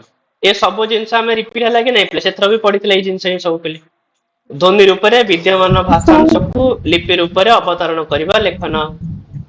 ବାଗ ରୂପ ଭାଷାର ସ୍ଥିର ରୂପ ପ୍ରଦାନ ହଉଛି ଲେଖନ। ଲେଖନକୁ ନେଇକିରି ତ ବ୍ୟକ୍ତି ମାନଙ୍କର ଜୀବନ ପଦ୍ଧତି ଜାଣି ହୁଏ। ଭାଷାର ଦୁଇଟି ରୂପ ପିଲେ ମୌଖିକ କୁ ଲିଖିତ। ବର୍ଣ୍ଣାତ୍ମକ ଶବ୍ଦରେ ଭାବ ମାନଙ୍କର ଅଭିବ୍ୟକ୍ତି ମୌଖିକ। ଏହି ବର୍ଣ୍ଣ ମାନଙ୍କୁ ଯଦି ଲିପି ରୂପରେ ଲେଖାଯିବ ତାହେଲେ ସେ ହେଇଯିବ ପିଲେ କଣ ଲିଖିତ। ମୌଖିକ ତାତ୍କାଳିକ ଲିଖିତ ଅଟେ ରୂପରେ। କିନ୍ତୁ ଲିଖିତ ପିଲେ ସ୍ଥାୟୀ ଅଟେ। ମୌଖିକ କେବଳ ପ୍ରତ୍ୟକ୍ଷରେ ତୁମ ସାମ୍ନାରେ ଯିଏ ଠିଆ ହେଇଛି ସେଇ ଲୋକମାନଙ୍କୁ ବୁଝେଇ ପାରିବ କିନ୍ତୁ ଲିଖିତ ଡାକିଲେ ଦେଶ ଦେଶାନ୍ତରରେ ଥିବା ଲୋକମାନଙ୍କୁ କାଲ କାଲାନ୍ତରେ ଥିବା ଲୋକମାନଙ୍କୁ ମଧ୍ୟ ବୁଝେଇ ପାରିବ। ଏଣୁ ସ୍ପଷ୍ଟ ସୁନ୍ଦର ଅକ୍ଷର ମାନଙ୍କର ଲେଖନ ଭାଷା ଅଧ୍ୟୟନର ପିଲେ ପ୍ରମୁଖ ଅଙ୍ଗ ଅଟେ। ଏଇ ହେଲା ଗୋଟେ ପ୍ରୋବ୍ଲେମ ପିଲା ଏଇ ବହିରେ ବହୁତ ସାରା ଜିନିଷ ଏମିତି ରିପିଟେଡ ପିଲା ହେଇଥିବ ବୁଝିହଉଛି। ବାଗ ରୂପ ମାନେ ବୁଝିଲିନି ସାର୍। ବାଗ ରୂପ ହଉଛି ବାଗ ରୂପ ଭାଷା। ମାନେ ବାଣୀ ରୂପକ ଭାଷା ଯୋଉ ଭାଷା ଆମେ କହୁଛେ ଠିକ ଅଛି। ଆଜ୍ଞା ସାର୍। ସାର୍ ଭାଷଣ ଯାହା ବାଚନ ସେଇଆ। ହଁ ମାନେ ଭାଷଣ ଯାହା ବାଚନ ସେୟା ମାନେ ହଉଛି ଯେ ବାଚନ ଆଉ ଭାଷଣ ସେମ ହିଁ ଜିନିଷ ଠିକ ଅଛି। ବାକି ଏଠି ବାଚନ ଟାକୁ ସେ ଆଜ୍ଞା ପ୍ରକ୍ରିୟା ବୋଲି କହୁଛି। ମାନେ ବାଚନମ ଇଜୁକାଲ ଟୁ ଭାଷଣ କହିଲେ ବି କିଛି ଭୁଲ ହବନି ହେଲା। ନାଇଁ ସରି ଭାଷଣ କହୁଛି ମୁଁ ପିଲା ବାଚନ ଇଜୁକାଲ ଟୁ ପଠନ ପିଲେ କୁହାଯାଇଛି। ମୁଁ ଭୁଲ କଥା କହିଲି। ପଠନ ପଠନ ହଁ ମାନେ ବାଚନ ମାନେ ଯେ ପଠନ ଭାଷଣ ନୁହଁ ହେଲା। ଆଜ୍ଞା ହଁ ସାର୍ ପ୍ରକ୍ରିୟା ଯୋଉ କହିଲେ ବୁଝିହେଲାନି। ପ୍ରକ୍ରିୟା ମାନେ ହଉଛି ବାଚନ ଯଦି ପ୍ରକ୍ରିୟା ହୁଏ ତ ସେଇ ପ୍ରକ୍ରିୟାକୁ ଆମେ ପଠନ ବୋଲି କହିଥାଉ। କିଛି ଜିନିଷ ଗୋଟେ ଜାଗାରେ ଲେଖା ହେଇଛି ତ ତାକୁ ଆମେ ମାନେ ପଢୁଛେ ନା ନାଇଁ ସେ ଯୋଉ ପଢୁଛେ ନା ଯୋଉ ପ୍ରକ୍ରିୟା ହେଲା ପିଲେ ସେଇଟାକୁ ବାଚନ କୁହାଯାଏ। ଆଉ ସେଇ ବାଚନକୁ ହିଁ ଆମେ ମାନେ କଣ କହିଥାଉ ପଠନ ବୋଲି କହିଥାଉ ହେଲା। ଆଜ୍ଞା ତ ସେଥିପାଇଁ ବାଚନ ସବୁବେଳେ ପଠନକୁ ପିଲେ କହିବ ବାଚନ ଭାଷଣ ନୁହଁ ବାଚନ ହଉଛି ପଠନ ପିଲେ ଠିକ ହେଲା। ତ ସବୁ କୌଶଳ ବିଷୟରେ ସେ ଟିକେ ଟିକେ ପିଲେ ଆମକୁ କହିଲେ ତାପରେ ଆମମାନେ ଦେଖିବା ସାରେ ସାରେ ମୌଖିକ ରୂପମ କଣ ଗୋଟେ ଥିଲା ସେଇଟା ଟିକେ ତାତ୍କାଲିତମ କଣ ଗୋଟେ ଥିଲା ସେଇଟା କଣ? ହଁ ମୌଖିକ ମାନେ ତୁମେ ଆମେ ଏବେ ଯୋଉ କଥା ହଉଛେ ଆମେ ମୌଖିକ ହିଁ କଥା ହଉଛେ ପିଲେ। ତେବେ ଏଇଟା ହଉଛି କେବଳ ପିଲେ କଣ କରିଥାଏ ନା ତାତ୍କାଳିକ ଅଟେ। ତାତ୍କାଳିକ ମାନେ ହଉଛି ସେହି ସମୟରେ ମୁଁ ବର୍ତ୍ତମାନ କହୁଛି ତୁମ ମାନେ ଶୁଣୁଛ ଇଏ ହଉଛି ପିଲେ ତତ୍କାଳ ନା ନାଇଁ ଏହି ସମୟରେ କେବଳ ଏଇ ସମୟରେ ହିଁ କାମ ଦବ। ତାପରେ ଯେତେବେଳେ ଆମେ କ୍ଲାସ ସରିଯିବ ତମେ ତମ ବାଟରେ ମୁଁ ମୋ ବାଟରେ ଥିବି ସେ ସମୟରେ ଆଉ ମୁଁ କଣ କହିଥିଲି ପିଲା ଆଉ କାମ ଦବ କି ଆଉ କିଛି ହେଇପାରିବନି। କିନ୍ତୁ ଯଦି ପିଲେ ସେଇ ଜିନିଷ ମୁଁ ଲେଖି ଦେଇଥାନ୍ତି ତାହେଲେ ଏବେ ମଧ୍ୟ ତୁମେ ତାକୁ ପଢିପାରିବ। ଆଜି ନହେଲେ ତୁମେ ଯେତେବେଳେ 60-70 ବର୍ଷ ପରେ ବି ସେ ଜିନିଷକୁ ପଢିପାରିବ। ତାହେଲେ ଯୋଉ ଜିନିଷ ଲେଖା ହେଇଥାଏ ସେ ପିଲା କଣ ହେଇଥାଏ ପିଲେ ଦୀର୍ଘକାଳିକ ହେଇଥାଏ ନା ନାଇଁ ଦୀର୍ଘକାଳ କିନ୍ତୁ ପିଲେ ଯୋଉ ମୌଖିକ ଟା କଣ ହେଇଥାଏ ତାତ୍କାଳିକ ହେଇଥାଏ। ତାତ୍କାଲିକ ହଁ ତାତ୍କାଳିକାର ମାନେ ହଉଛି ପିଲେ ସେହି ସମୟରେ ଠିକ ଅଛି ତାତ୍କାଳିକ। କ୍ଷଣସ୍ଥାୟୀ ଅବସ୍ଥା। ହଁ କ୍ଷଣସ୍ଥାୟୀ ବି କହିପାରିବା କିଛି ଅସୁବିଧା ନାହିଁ ହେଲା।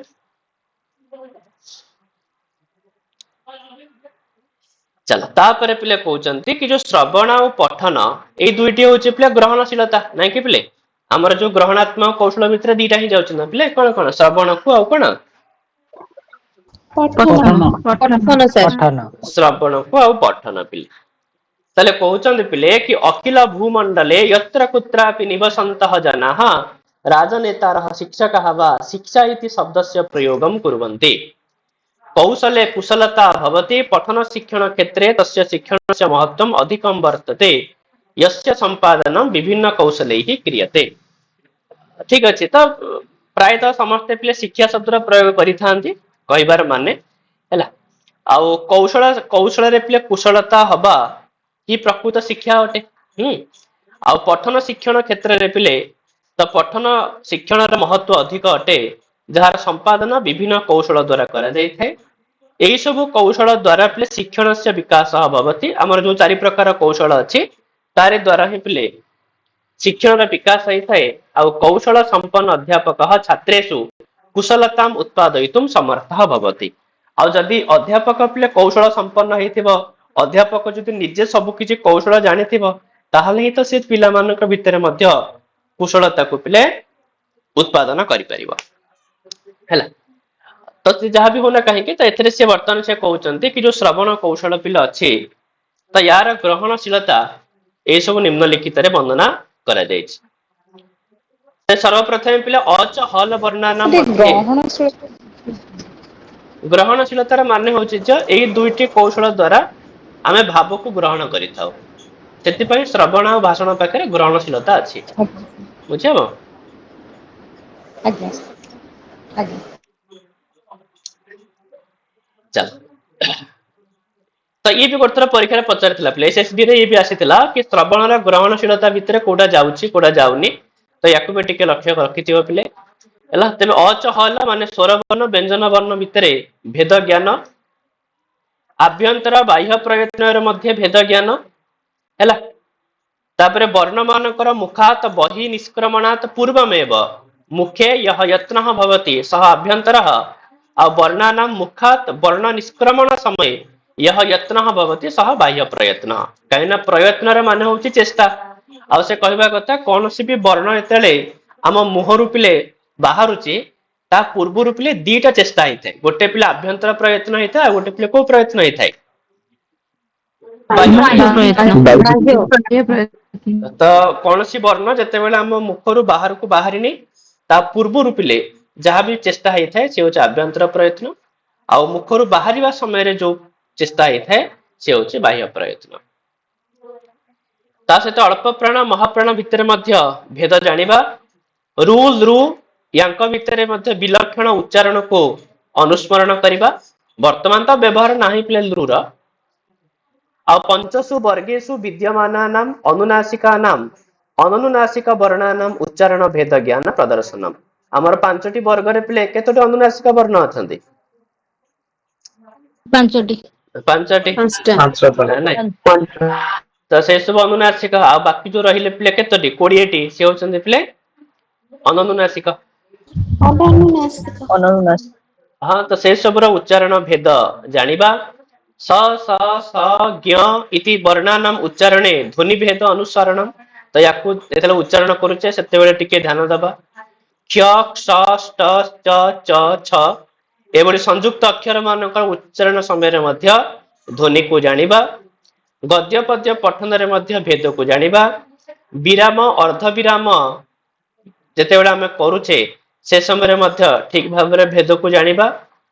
ଠିକ ଅଛି। ପ୍ରକଟନମ୍ ଆଜ୍ଞା ପ୍ରଶ୍ନ ଆଶ୍ଚର୍ଯ୍ୟାର୍ଥକ ସୂଚକ ବାକ୍ୟାନ୍ତରେଷୁ ବିଦ୍ୟମାନାନାମ୍ ଧ୍ୱନି ଭେଦାନାମ୍ ଶ୍ରବଣମ୍। ଯେତେବେଳେ ଆମେ କୌଣସି ଜିନିଷ ପିଲେ ପ୍ରକଟନ ମାନେ ହଉଛି ପିଲା ଆମର ଯାହାକୁ ବିବୃତ୍ତି ସୂଚକ ବାକ୍ୟ ବୋଲି କହୁଛେ। ତାପରେ ଯେତେବେଳେ କୌଣସି ଆଦେଶ ବା ଆଶ୍ଚର୍ଯ୍ୟ ସୂଚକ ବାକ୍ୟ ଏଇ ସବୁ ଉଚ୍ଚାରଣ ବେଳେ କେମିତିକା ଧ୍ୱନି ଆମେ ମାନେ ପ୍ରୟୋଗ କରୁଛେ, ଏ ସବୁକୁ ମଧ୍ୟ ଠିକ ଭାବରେ ଜାଣିବା ହେଲା। ତା ସହିତ ବିଭିନ୍ନ ଭାଷା ପ୍ରଭାବରେ ବ୍ୟବହୃତ ହେଉଥିବା ବର୍ଣ୍ଣ ଭେଦକୁ ଜାଣିବା। ଉଦାତ୍ତ ଅନୁଦାତ୍ତ ସ୍ୱରିତ ଭିତରେ ଥିବା ଭେଦକୁ ଜାଣିବା। ହର୍ସ୍ୱ ଦୀର୍ଘ ପ୍ଲୁତ ୟାଙ୍କ ଭିତରେ ଥିବା ଭେଦକୁ ଜାଣିବା। ଜିହ୍ୱା ମୂଲ୍ୟ ଉପଦ୍ମାନୀୟ ୟାଙ୍କ ଭିତରେ ଥିବା ଭେଦକୁ ଜାଣିବା ହେଲା। ଆଉ ଶ୍ରବଣ କୌଶଳ ବର୍ଦ୍ଧନ ପାଇଁ ପ୍ରାଥମିକ ସ୍ତରରେ ପିଲେ ଏଇ ସବୁ ଜିନିଷ କରାଯାଇଥାଏ। ଶିଶୁ ଗୀତ, ଅଭିନୟ ଗୀତ, ହାସ୍ୟ, ବୀର, ଅଦ୍ଭୁତ, ରସାତ୍ମକ କଥା ଏସବୁ ପିଲାଙ୍କୁ ଆମେ ଶୁଣେଇବା ଦରକାର। ଆଉ ମାଧ୍ୟମିକ ସ୍ତରରେ ପିଲେ କରୁଣ, ବୀର, ହାସ୍ୟ, ରସଯୁକ୍ତ କଥା ପିଲାଙ୍କୁ ଶୁଣେଇ ପାରିବା। ଉଚ୍ଚ ସ୍ତରରେ ପିଲେ ନବରସ ପେତାନାମ ଗୀତାନାମ, ନବରସ କରେ ଯୋଉ 9ଟି ଯାକ ରସ ରହିଛି ପିଲେ ଶୃଙ୍ଗାର ଇତ୍ୟାଦି, ତ ସେଇ ସବୁ ରସ ଦ୍ୱାରା ଯୁକ୍ତ ହେଇଥିବା ଗୀତ, କଥା, ଶ୍ଲୋକ ପିଲାଙ୍କୁ ଶୁଣେଇ ପାରିବା। ଆଉ ଭାଷଣ ସାମର୍ଥ୍ୟ ଉପାର୍ଜନ ପାଇଁ ଶ୍ରବଣ କୌଶଳ ପିଲା ଆବଶ୍ୟକ ଅଟେ। ଏହି ସବୁ ଶ୍ରବଣ କୌଶଳର ଉଦ୍ଦେଶ୍ୟ ହେଉଛି ସରଳ ଶୁଦ୍ଧ ସଂସ୍କୃତ କହିବା ପାଇଁ ସମର୍ଥ ପିଲାମାନେ ହୁଅନ୍ତୁ ଏବଂ ସରଳ ଓ ଶୁଦ୍ଧ ଭାବରେ ସଂସ୍କୃତରେ ନିଜ ବିଚାରକୁ लेखिबा पई समर्थ हुअन्तु एसबु तार पिले किछि किछि उद्देश्य रहिछि एगुडाक देखियो पिले हैला तो ये सब होछि पिले कहार ग्रहणशीलता भितर जाउछि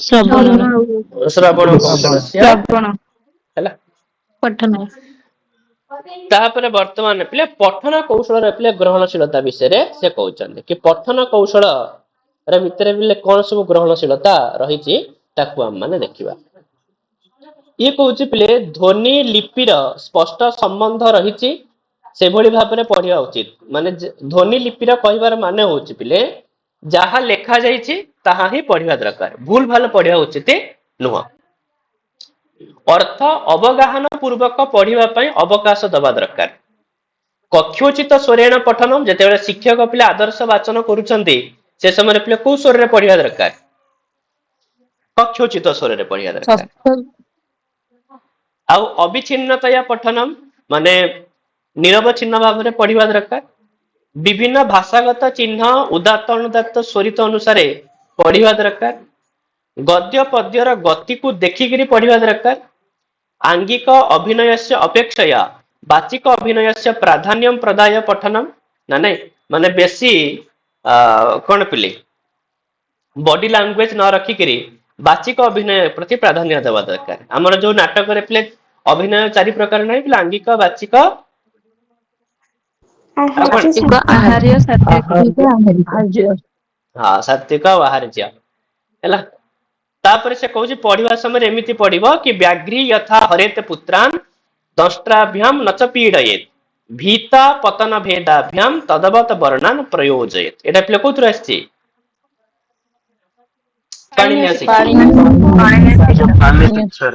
तो कौन सी वर्ण को पढ़िबा समय एई भली पढ़िया दरकार जेमति गोटे बाघुणीटीए निज पिला को पिले जेतेबेले दांतरे धरि थाए एते सुंदर भाबरे धरि थाए ते ता पिला को पिले टिके भी कष्ट हुएनी ना नहीं आउ से बाघुणी पिले पिला को धरिला बेले तार दीटा भय थाए गोटे थाए पिले कोन ना पिले पतन गोटे थाए पिले भेद पतन माने काले पड़ी जीवो जदी हल्का किरी धरिबो पिला को दांतरु खसी जीवो आ जदी जोर से जाबुडी की धरिबो ताले पिले भेद हे जीवो भेद माने मर जीवो हैला तो सेति पई ए दुईटी जिंस को भय करी करी केते सुंदर भाबरे निजर पिला को से धरि थाए पिले ना तो अत्यधिक हल्का ना तो अत्यधिक जोरे तो सेही भली भाबरे वर्ण भी उच्चारण करबा समय रे हमकु भी वर्ण को ठीक सेही भली प्रयोग करबा दरकार हैला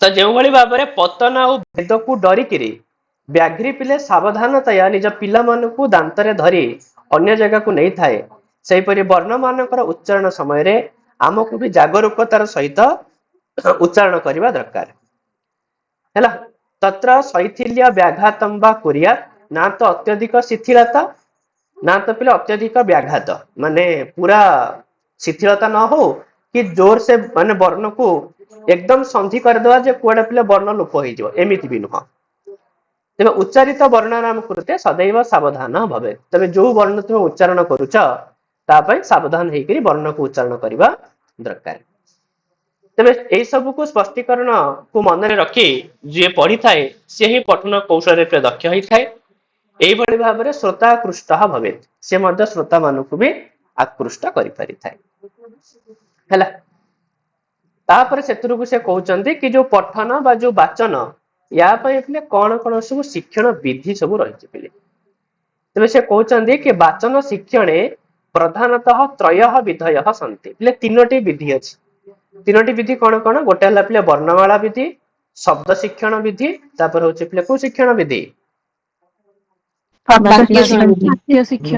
वाक्य शिक्षण विधि पिले हैला काहे ना धीरे धीरे तो जतेबेला माने पिले प्रथमे पढ़ी थाउ प्रथमे तो वर्ण रु ही तो पढ़ा आरंभ करि थाउ तापर धीरे धीरे वर्ण मन को जोड़ी करी हमें शब्द बनै थाउ तापर शब्द रु पिले कोन हे थाए वाक्य तो सही हिसाब से कोन तीन प्रकार विधि पिले वर्णमाला विधि एही विधि रे वर्णमाला भी नहीं पड़ी तुम चलो ताको डाकिला नहीं चलो चलो क्लास हो चलो चलो चलो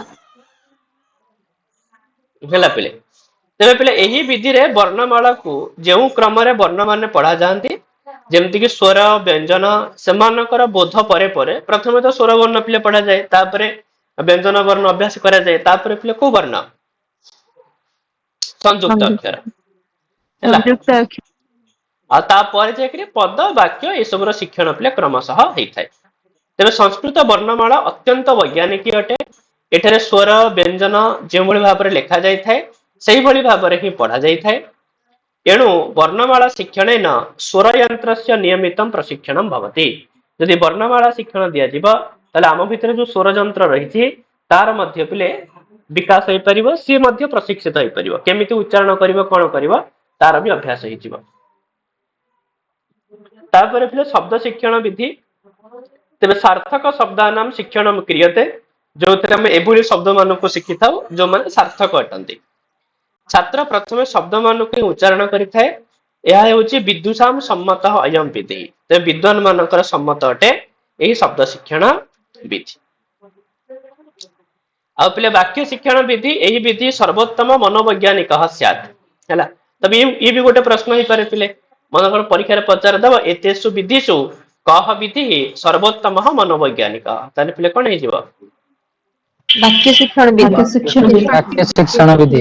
ବାକ୍ୟ ଶିକ୍ଷଣ ବିଧି। ତେବେ ଭାଷାୟାମ ବାକ୍ୟମେବ ଅର୍ଥବୋଧିକା ଅନ୍ୱିତିର ଭବତି। ତେବେ ଭାଷାରେ ପିଲେ ବାକ୍ୟ ହିଁ ଅର୍ଥବୋଧକ ଅଟେ, ସେ ହିଁ ଅର୍ଥକୁ ବୁଝେଇଥାଏ। ଶବ୍ଦଃ ବର୍ଣ୍ଣାଶ୍ଚ ତତ୍ ଘଟକାଃ ଭବନ୍ତି। ଶବ୍ଦ ଆଉ ବର୍ଣ୍ଣ ହଉଛନ୍ତି ବାକ୍ୟର ପିଲେ ଘଟକ। ଘଟକ ମାନେ ବୁଝୁଛନ୍ତି ପିଲେ କଣ? ଘଟକ ମାନେ ହଉଛନ୍ତି ପିଲେ ଅଂଶ ବିଶେଷ, ଅଙ୍ଗ ହେଲା। ତେବେ ବୈୟାକରଣ କଣ ସାର୍? ଘଟକ ମାନେ ହଉଛି ପିଲେ ଅଂଶ ବିଶେଷ ବା ପିଲେ ଅଙ୍ଗ ହେଲା। ତ ପୁରା ବାକ୍ୟ ଅଙ୍ଗ। ଯଦି ହଁ ପୁରା ବାକ୍ୟ ଯଦି ଗୋଟେ ଅଙ୍ଗୀ ହୁଏ ତାହେଲେ ବର୍ଣ୍ଣ ଆଉ ଶବ୍ଦ ହଉଛନ୍ତି ପିଲେ କଣ ସେ ବାକ୍ୟର ଅଙ୍ଗ। ହଁ ତ ପ୍ରତ୍ୟେକ ଗୋଟିଏ ଗୋଟିଏ ଅଙ୍ଗ ପିଲେ। ତେବେ ପିଲେ ବୈୟାକରଣ ଅପି ଅଖଣ୍ଡ ବାକ୍ୟ ସ୍ଫୋଟମେବ ଅର୍ଥବୋଧକ ମନ୍ୟନ୍ତେ। ବୈୟାକରଣ ମାନଙ୍କର ମଧ୍ୟ ପିଲେ କୋଉ ବାଦ? ସ୍ଫୋଟବାଦ ନା ନାଇଁ। ବର୍ତ୍ତମାନ ଅତଃ ଚ ଅୟମ ବିଧି ଛାତ୍ରାଣାମ ଆସକ୍ତିକର ଭବତି। ଏଣୁ ପିଲେ ଯୋଉ ବାକ୍ୟ ବିଧି ପିଲା ଏହା ଅତ୍ୟନ୍ତ ପିଲାମାନଙ୍କୁ ମଧ୍ୟ ଭଲ ଲାଗିଥାଏ। ତ ସେଥିପାଇଁ ଏଇଟା ହଉଛି ସର୍ବୋତ୍ତମ ମନୋବୈଜ୍ଞାନିକ ବିଧି। ତେବେ ଇଏ ହେଇଗଲା ପିଲା ଫଟୋ ନେବ ବୋଲି ସ୍ଫୋଟ ସାର୍ ଏବେ ଦିନ ଆପଣ କହିଲେ କି ସ୍ଫୋଟମେବ ଅର୍ଥବୋଧକ ମନ୍ୟତେ ଜାଣିଛୁ ଏର ମାନେଟା କଣ? ୟାର ମାନେ ହଉଛି କିଛି କଣ ନା ଦେଖ ବୈୟାକରଣ ମାନଙ୍କ ହିସାବରେ ନଥିଲେ ସେ କହିବା କଥା ସେମାନଙ୍କର ଆକ୍ଚୁଆଲି ଅତି ଭିତରକୁ ପିଲା ଆମେ ଯିବାନି ଠିକ ଅଛି। ତ ନର୍ମାଲ ଚାଲ ତମକୁ କହିଦଉଛି ସେ କହିବା କଥା କୌଣସି ବି ଜିନିଷରେ ନା ତାଙ୍କ ହିସାବରେ ପିଲେ ସ୍ଫୋଟ ନିତ୍ୟ ଅଟେ। ସ୍ଫୋଟ କେବେ ନଷ୍ଟ ହେଇନଥାଏ। ଠିକ ଅଛି। ବୈୟାକରଣ ମାନେ ପିଲେ ଶବ୍ଦକୁ ନିତ୍ୟ ବୋଲି ମାନିଥାନ୍ତି। ନ୍ୟାୟିକ ମାନେ ଶବ୍ଦକୁ ପିଲେ ଅନିତ୍ୟ ବୋଲି ମାନିଥାନ୍ତି। ଅନିତ୍ୟ। ଠିକ ଅଛି। ବ୍ରହ୍ମ ହଁ ତ ସ୍ଫୋଟର ହଁ ସ୍ଫୋଟର ମାନେ ହଉଛି ପିଲେ କୌଣସି ବି ଶବ୍ଦରେ ନା ପୂର୍ବରୁ ଗୋଟେ ଅର୍ଥ ନିହିତ ଥାଏ। ଆଉ ସେଇ ଜିନିଷ ହିଁ ପିଲା ଅର୍ଥକୁ ବୁଝେଇଥାଏ। ଯେମିତି ଘଟ, ଘଟ ଶବ୍ଦର ଏହା ହିଁ ଅର୍ଥ ଏଇ ଅର୍ଥ ପିଲେ ସ୍ଫୋଟ ରୂପରେ ଆମମାନଙ୍କ ମାଇଣ୍ଡ ରେ ଥାଏ। ତ ସେଥିପାଇଁ ଅନ୍ୟ ଜଣେ ପିଲା ଘଟ ଶବ୍ଦ କହୁ କହୁ ଆମେ ତାର ହଠାତ୍ ଅର୍ଥକୁ ବୁଝି ପାରିଥାଉ। ବାସ୍ ଏମିତି ହିଁ ଅର୍ଥ ପିଲେ ହେଲା। ଆମେ ମାନେ ଯେତେ ବି ଶବ୍ଦର ଅର୍ଥ ଜାଣିଛେ ନା ପିଲେ ସେ ସବୁ କିଛି ସ୍ଫୋଟ ରୂପରେ ଆମ ଭିତରେ ଅଲରେଡି ଅଛି ପିଲେ। ବୁଝି ହଉଛି ନା ନାଇଁ? ସାର୍ ମାନେ ପ୍ରମାଣବାଦୀ ଏମିତି ବି ଆମେ କହିପାରିବା। ହଁ ସ୍ଫୋଟ ପ୍ରମାଣ ବାଦୀ ପିଲେ ବୈୟାକରଣ।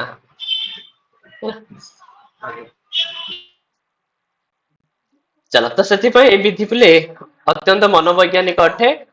ତାପରେ ଆମେ କାଲିକି ପିଲେ ଲିଖିତ ମୌଖିକ ଅଭିବ୍ୟକ୍ତି ଉପରେ ପିଲେ ଆଲୋଚନା କରିବା। କାହିଁକି ନା ଦିଟା ହିଁ ଉପାୟ ଅଛି ପିଲେ ଯାହା ଦ୍ୱାରା ଆମେ ଅଭିବ୍ୟକ୍ତି କରିଥାଉ। ଗୋଟେ ହଉଛି ଲେଖନ, ଗୋଟେ ହଉଛି ପିଲେ ଭାଷଣ। ଭାଷଣ। ଭାଷଣ ପିଲେ ତ ଏମାନଙ୍କର ପିଲେ ଅଭିବ୍ୟକ୍ତିଶୀଳତା କଣ ରହିଛି କାଲି ୟା ଉପରେ ପିଲେ ଆଲୋଚନା କରିବା।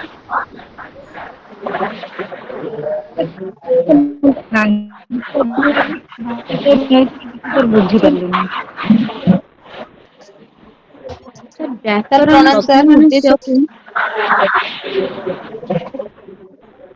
କହୁନ କୁହ। ବ୍ୟାକରଣ ଶିକ୍ଷଣ ସହ ପ୍ରଧାନ ଉଦ୍ଦେଶ୍ୟ ମୁଁ ଭାଙ୍ଗିକି ଆରେ ଜଣେ ଜଣେ ପିଲା କୁହ। ସେଟା କୋଉ କୌଶଳରେ ସ୍ମରଣ ଶକ୍ତି ବଢିଥାଏ? ଲେଖନ ଲେଖନ ଲେଖନ ଲେଖନ କୌଶଳ। ଆଜ୍ଞା ସାର୍। ବ୍ୟାକରଣ ଶିକ୍ଷଣର ପ୍ରଧାନ ଉଦ୍ଦେଶ୍ୟ କଣ କଣ? କହିଲେ ଆପଣ ପଠନରେ ମାନେ ମନୋବୈଜ୍ଞାନିକ ସେଟା କହିଲେ ଯେ ସେତେବେଳେ ସେଇଟା ହଉଛି ପଠନରେ ପଠନ କିଛି ଦ୍ଵାରା କହିଲେ। ନା ଆମେ ଅଧିକ ଜ୍ଞାନ ଉତ୍ପାଦନ କରିଥାଉ। ଠିକ ଅଛି। ସାର୍ ବ୍ୟାକରଣ ଶିକ୍ଷଣର ପ୍ରଧାନ ଉଦ୍ଦେଶ୍ୟ କଣ? ମାନେ ହଉଛି ଯୋଉ ଭାଷାର ଶୁଦ୍ଧତା ଇଏ ହଉଛି ପ୍ରଧାନ ଉଦ୍ଦେଶ୍ୟ। ଭାଷାର ଶୁଦ୍ଧତା। ହୁଁ।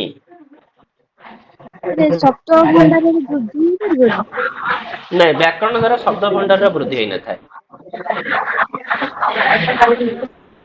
ଶବ୍ଦ ଭଣ୍ଡାର ବୃଦ୍ଧି ଦ୍ୱାରା ଗଦ୍ୟ ହଁ ଗଦ୍ୟ ପଦ୍ୟ ଇତ୍ୟାଦି ଦ୍ଵାରା ଶବ୍ଦ ଭଣ୍ଡାର ଗଦ୍ୟ ବୃଦ୍ଧି ହବ। ଶିକ୍ଷଣରେ ବୋଧେ। ଗଦ୍ୟ ଶିକ୍ଷଣର ଉଦ୍ଦେଶ୍ୟରେ ଆମେ ଶବ୍ଦ ଭଣ୍ଡାରର ବୃଦ୍ଧି ନେଇପାରିବା। ସାର୍ ହୁଁ ସେ ଶ୍ରବ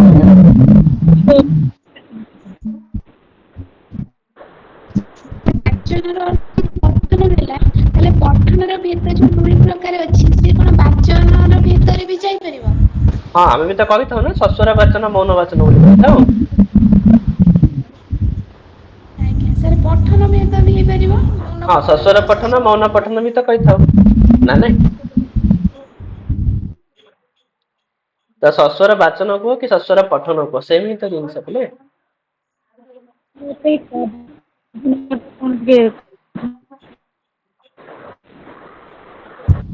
ସେଠି ରହୁଛି ଆଦର୍ଶ ବାଚନ ଆଉ ମୌନ ବାଚନ ସେ କଣ ବାଚନର ଭେଦରେ ଯାଇପାରିବନି?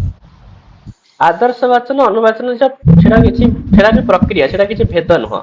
ଠିକ ଅଛି। ଆଜ୍ଞା।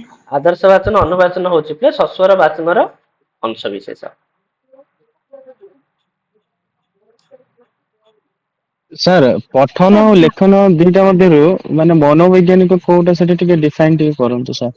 ଠିକସେ। ମନୋବୈଜ୍ଞାନିକ କୋଉଟା ସବୁ କିଛି ତ ମନୋବୈଜ୍ଞାନିକ ୟା ଭିତରେ କୌଶଳ ଭିତରେ ପୁଣି ମନୋବୈଜ୍ଞାନିକ କୋଉଟା ଆସିଲା। ତ ସେମାନଙ୍କର ନା ବିଧି ସାର୍ ହଁ ସ୍ମରଣ ନା ସାର୍ ସ୍ମରଣ ଶକ୍ତି ଟା କୋଉଟା ମାନେ ବଢେ ସେଠି ଟିକେ କନଫ୍ୟୁଜନ ଅଛି ଦିଟା ଭିତରେ। ଆରେ ଦେଖ ପଠନ ଦ୍ଵାରା ପିଲେ ଜଣେ ଲୋକ ଅଧିକ ନଲେଜ ଗେନ୍ କରିଥାଏ। ଯଦି ପଚାରିବ ଅଧିକମ୍ ଜ୍ଞାନମ୍ ସମୁପାର୍ଜୟନ୍ତି ତାହେଲେ ପଠନେନ। ଯଦି ପଚାରିବ କେନ କୌଶଲେନ ସ୍ମରଣ ଶକ୍ତେ ବିକାଶ ଭବତି ତାହେଲେ ହଉଛି ଲେଖନ କୌଶଳେନ। ଠିକ ଅଛି। ଆଜ୍ଞା କାହିଁକି ସାର୍। ନା ପିଲେ ଆମମାନେ ତମମାନେ ବି ପିଲେ ପିଲା ବେଳୁ ଶୁଣି ଶୁଣି ଆସୁଥିବ ଯେ ଆମେ ଯଦି ଯାହା ଲେଖୁଥାଉ ତାହା ପିଲେ ବହୁତ ଦିନ ପର୍ଯ୍ୟନ୍ତ ଆମ ମାଇଣ୍ଡରେ ରହିଥାଏ ନା ନାଇଁ। ଆଉ ଆଜ୍ଞା ତାପରେ ବି ଲୋକମାନେ ଏମିତି ବି କହିଥାନ୍ତି ଯେତେ ପଢିବ ସେତେ ଜାଣିବ। ଇଏ ବି ଗୋଟେ ପ୍ରବାଦ ପିଲା ରହିଛି ନା ନାଇଁ। ତ ସେଥିପାଇଁ ଅଧିକ ଜାଣିବା ପାଇଁ ହେଲେ ଅଧିକ ଜ୍ଞାନ ଉପାର୍ଜନ କରିବା ପାଇଁ ହେଲେ ପଠନ କୌଶଳ ଇଜ ଦ ବେଷ୍ଟ। ଆଉ ବାକି ଯଦି ମନେ ରଖିବା ପାଇଁ ଚାହୁଁଛ ବହୁତ ଦିନ ଧରିକିରି ତାହେଲେ ଆମେ ତାକୁ କଣ କରିଲେ ହବ ଲେଖିବାକୁ ପଡିବ। ଲେଖିବା। ହେଲା ଲେଖନ କୌଶଳତା। ସାର୍ ଟିକେ ଖାଲି ଆଙ୍ଗିକ ଅଭିନୟ ଅପେକ୍ଷା ବାଚିକ ଅଭିନୟ ସେଟା ଟିକେ ବୁଝିପାରିଲିନି। ଆଙ୍ଗିକା ମାନେ କେବଳ ଯୋଉ ବଡି ଲାଙ୍ଗୁଏଜ ତୁମର କଥା କହିବ। ବାଚିକ ମାନେ ତୁମେ ଆଜ୍ଞା ପାଟିରେ କହିବ ହେଲା ଇଏ ହଉଛି ବାଚିକ। ଆଜ୍ଞା ଆଜ୍ଞା। ଏସବୁ ନାଟକରେ କରାଯାଇଥାଏ ନାଟକରେ ପିଲା ଆଙ୍ଗିକ ଅଭିନୟ ବି ହୁଏ ବାଚିକ ଅଭିନୟ ବି ହୁଏ ନା ନାଇଁ ସେମାନେ କୁହନ୍ତି ବି ତା ସହିତ ଅଭିନୟ ବି କରନ୍ତି ତାଙ୍କର ମାନେ ଶାରୀରିକ ସେମାନେ ବି ତ ଆକ୍ସନ ବି ତ କରନ୍ତି ନା ନାଇଁ। ସାର୍ ସହଜ କୌଶଳରେ କଣ ଯିବ? ସହଜ ଶ୍ରବଣ। ଆଜ୍ଞା।